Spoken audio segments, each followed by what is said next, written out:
2400摄氏度以上的高温不坏不脆，在室温环境中状态稳定，并且极具韧性。西工大带头研发出的全新泥合金材料，在未来的用途很广，可能除了航天器，连战斗机都要用到它。泥合金到底有多强？据了解，2024年7月4日，西北工业大学和空间站合作，在超高温合金材料领域实现了全新的突破。这一次，我们研究的泥合金将让我国的材料学有了更进一步的可能。而西工大之所以要与空间站合作，其实主要就是为了借助独特的微重力环境。毕竟在地面上想要检测泥合金材料的各项指标是非常困难的，因为咱们连保证不影响实验效果的实验容器都很难找到。所以说只有外太空独特的重力环境才能保证最终结果的准确性。因而早在3年前，泥合金就已经一批又一批的被天舟3号、4号以及5号飞船带到了太空中，进行着专业的加热、凝固等物理特性的实验。而这一次的重要成功，也意味着我们发现的泥合金至少能耐得住2400摄氏度以上的高温了，并且在实验过程中，我们还发现了其具有很强的可塑性。简单来说，就是易与其他材料共同作用，利于再加工以及进行焊接。这种材料特性能让它成为航空航天热防护和结构材料的未来主力军。说起来，虽然我国上世纪就已经在研究材料学了，但是对于稀有金属材料的研究，也是进入新世纪以来才得到了长足的进展。从数据来看，2019年时，我国含泥材料的产量就已经达到8000万吨，当属世界第一了。可原材料的充裕，也只能说明我们的宝藏很多，但是开启宝藏的钥匙，也就是研发技术，却是近2年才逐步探索出来的。然而好饭不怕晚，如今我们在详细的了解了泥合金的材料属性后，构筑出全新一代的飞行器也只是时间问题了。西工大新研发出来的泥合金可以用在众多领域，泥合金可以成为航天事业重要一份子的同时，也能为战斗机的研发贡献关键的力量。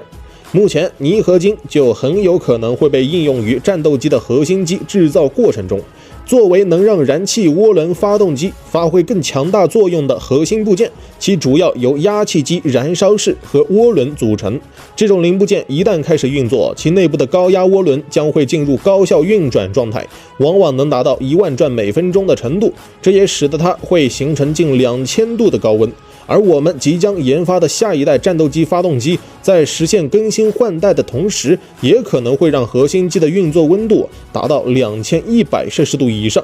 这也就会使得之前用到的许多高温合金派不上用场了。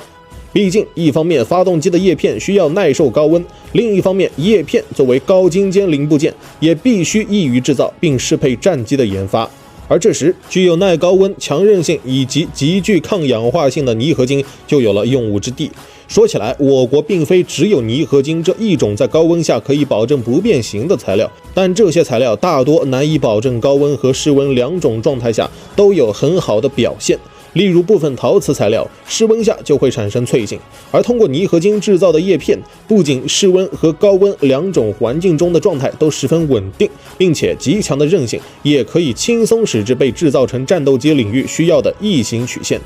与此同时，这种无限接近于太空叶片的零部件，还能保证内部中空，实现其中各类管路的气体循环顺畅，以达到散热的目的。回首过往，我国从1958年开始，只能制造出低强度泥合金的历史不复存在，而我们将迎接的则是连战斗机甚至是民航机涡轮都能使用超强耐高温泥合金材料的未来。西工大联手中国空间站研发出了新型金属，除了令人兴奋的泥合金，还有一种锆合金也备受瞩目。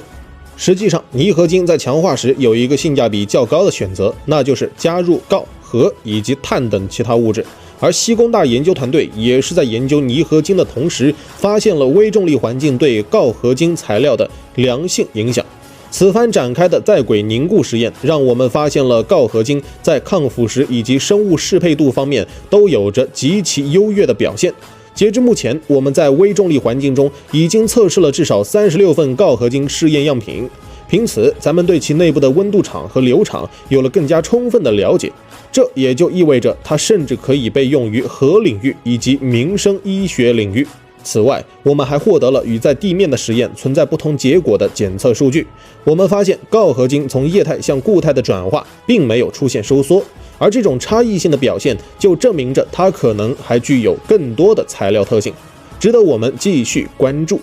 实际上，其实我国西工大对前沿科技领域的钻研一直是超越其他众多高校以及企业的。早在2022年7月，西工大便牵头搞定了飞天1号火箭的研制，使我国奋起直追，在高超声速飞行器领域跟上了美国以及俄罗斯的发展步伐。而到了2024年5月，西工大还根据萤火虫的生物特性，研制出了全新一代的通信无人机。要知道，我国第一架无人机就是从这里出来的，可见该校的无人机研发底蕴是多么的深不见底。总而言之，我国科技领域的发展与突破，依靠的不仅仅是一代代的前沿技术硬件，也是一代又一代为国家埋头深耕的科研人员。正如西工大的校训“功成勇毅”一般，恭为天下，诚实守信，勇猛精进，毅然果决。每天嗨科普，我是闪电哥，咱们下期见。